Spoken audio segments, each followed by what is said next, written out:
तो दोस्तों SBI small cap fund पे काफ़ी सारे लोगों का सवाल हमेशा से रहता है, क्या इस फंड में बने रहें या एसआईपी से निकल जाना चाहिए, फर्दर इन्वेस्ट करना चाहिए, क्या चीज़ें करनी चाहिए। क्योंकि अभी कुछ टाइम पहले, आज से 3-4 साल पहले तक ये one of the best performing fund था, लेकिन पिछले 3 साल में परफॉर्मेंस ऐसी डाउन हुई है कि ये अपने बेंचमार्क इंडेक्स को भी बीट नहीं कर पा रहा है। तो एक बार ये डिटेल में देखते हैं ये कहाँ पर इन्वेस्ट कर रहा है, कैसी कंपनीज हैं, वो सारी डिटेल्स देखते हैं और समझने की कोशिश करते हैं कि क्या अभी आपको इन्वेस्ट करना है या नहीं।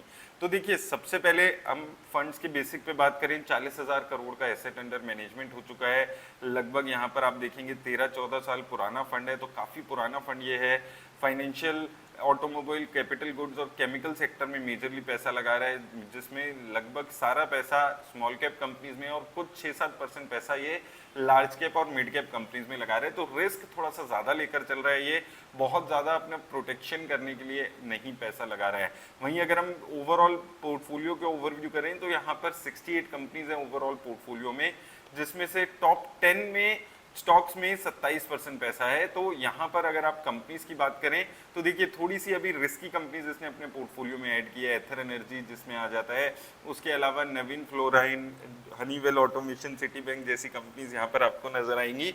इसके अलावा बेलराइस को भी अभी इसने रिसेंटली ऐड किया है। मेजरली पुरानी कंपनीज है, लेकिन अभी रिसेंटली काफ़ी सारी नई कंपनीज को ऐड किया है, जिसमें एमसीएक्स, स्पाइन लैब्स, एनएचपीसी, काफ़ी ज़्यादा अभी चेंजेस ये फंड लगातार अपने पोर्टफोलियो में करने लगा है। नहीं तो बहुत ज़्यादा चेंजेस पहले नहीं देखने को मिलते थे। अभी अगर आप देखेंगे टॉप 10 में से लगभग 3-4 कंपनीज इसकी नई है, जो पिछले 2-3 महीने में ही इसने ऐड की है। तो थोड़ा सा अभी ये फंड अपनी स्ट्रेटेजी को चेंज करके चल रहा है। यहाँ पर आप देखेंगे तो अब थोड़ी सी रिस्की कंपनीज ज़्यादा इसके पोर्टफोलियो में नजर आती है, जैसे कि अर्बन कंपनी यहाँ पर आपको नजर आ जाएगी। ऐसे ही यहाँ पर आपको और भी ज़्यादा risky companies, Privi speciality chemical जैसी कंपनीज यहाँ पर नजर आ जाएगी। अगर ओवरऑल इसकी रिस्क रेशियोज पे यहाँ पर हम बात करें तो यहाँ पर अगर आप देखेंगे पोर्टफोलियो का जो स्टैंडर्ड डेविएशन है वो 17 के आसपास है, यानी कि बहुत ज़्यादा वॉलेटाइल फंड नहीं है। बेंचमार्क 21 के आसपास का है, तो यानी कि ये फंड अपने बेंचमार्क के मुकाबले कम वॉलेटिलिटी आपको देखने को मिलती है। पोर्टफोलियो का बीटा बहुत कम है, 0.76, यानी कि जितना रिस्क ये फंड ले रहा है उसके हिसाब से रिटर्न्स जनरेट नहीं कर पा रहा है। वहीं प्राइस टू अर्निंग लगभग बेंचमार्क इंडेक्स जितनी है 35.77 इसकी है, बेंचमार्क इंडेक्स की 30.568 है, तो लगभग सिमिलर रेट आपको पोर्टफोलियो इसका पी इसको अपनी नजर आती है। तो पी बहुत ज़्यादा चेंजेस नहीं है, बहुत ज़्यादा ये वैल्यू ओरिएंटेड कंपनीज में अब पैसा नहीं लगा रहे, तो एक मेजर चेंजेस इसने अपने पोर्टफोलियो के इन्वेस्टमेंट स्टाइल में किए हैं। सिमिलरली पोर्टफोलियो टर्नओवर रेशियो जो इसका 20-30-40% का होता था वो 84% के आसपास का पहुंच गया है। वो इसके पोर्टफोलियो में भी दिख रहा है कि रेगुलर चेंजेस ये फंड कर रहा है। पोर्टफोलियो टर्नओवर रेशियो जितना ज़्यादा उतना फंड अपने पोर्टफोलियो में चेंजेस करने की इंडिकेशन देता है। तो यहाँ पर आपको नजर आएगा कि लगातार फंड अपने पोर्टफोलियो में चेंजेस करते हुए नजर आ रहा है। इसके अलावा अगर हम बात करें अब इसकी रिटर्न्स के बारे में तो देखिए, अभी पिछले 3-4 सालों में तो काफ़ी खराब रिटर्न है। 2026 में 11% की रिटर्न है, लेकिन कैटेगरी एवरेज देखेंगे तो 14% की रिटर्न्स रही है।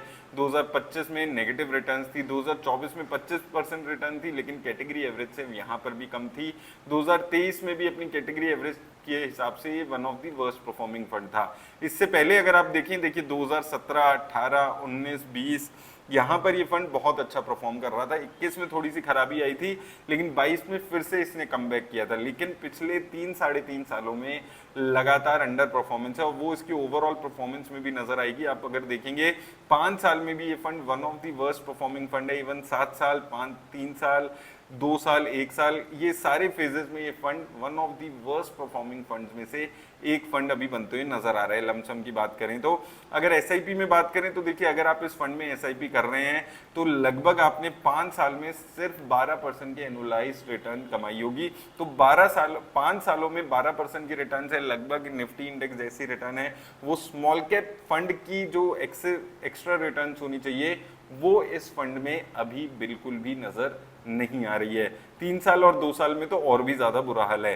रोलिंग रिटर्न्स पे अगर हम बात करें तो देखिए, यहाँ पर आपको साफ नजर आएगा कि ये फंड लगातार 2021 से लेकर अभी तक का हम देख रहे हैं 3 सालों का पीरियड, लगातार अपने इंडेक्स को ये अंडर परफॉर्म करते हुए नजर आ रहा है। और वो भी 1-2% से नहीं, 5-6% से अंडर परफॉर्मेंस यहाँ पर आपको नजर आ रही है। यहाँ पर आप देखेंगे ये फंड लगभग इस वक्त हमने बात की है 13% के आसपास के रिटर्न दे रहा है 3 साल के रोलिंग रिटर्न्स में, और इसके बेंचमार्क इंडेक्स ने 18% के रिटर्न दिए। थोड़े और पीछे चले 2022 से 25 जून देखेंगे तो यहाँ पर ये फंड 8% कम रिटर्न दे रहा था। उससे पहले चलेंगे तो लगभग 4-5% कम रिटर्न दे रहा था।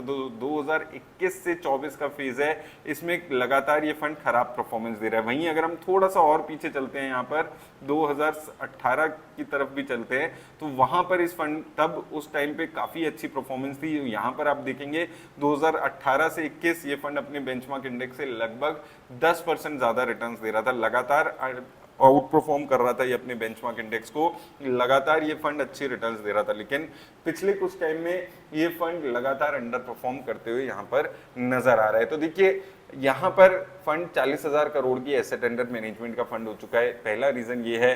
दूसरा, यहाँ पर ये फंड ने अपनी इन्वेस्टमेंट स्ट्रेटेजी को कंप्लीटली चेंज किया है। जो कम रिस्क लेने वाला फंड था वो ज्यादा रिस्क ले रहा है, वो सारी चीजें इस फंड में यहाँ पर नजर आ रही है। और ये चीज अभी देखी जा रही है कि जिस फंड का भी एसेट अंडर मैनेजमेंट 20, 25, 30,000 करोड़ से ज्यादा हो जाता है वो अंडर परफॉर्म करने लग जाता है। इसमें बहुत सारे एग्जाम्पल है, क्वांट का फंड हमने देखा, मोतीलाल ओसवाल देखा, इवन पराग पारिक जैसा फंड भी अभी अंडर परफॉर्म कर रहा है, और ये मार्केट भी थोड़ी सी ऐसी ही है।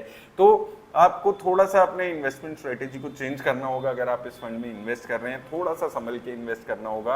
अपनी जो ये फंड इनिशियली इन्वेस्ट कर रहा था कम रिस्क लेके ज्यादा रिटर्न, अब ये फंड ने पूरी इन्वेस्टमेंट स्ट्रेटेजी को ही चेंज कर दिया। अब ये फंड ज्यादा रिस्क ले रहा है, तो वो रिस्क को समझ के इन्वेस्ट करिएगा। उम्मीद है आपको हेल्प मिलेगी इस वीडियो से। धन्यवाद।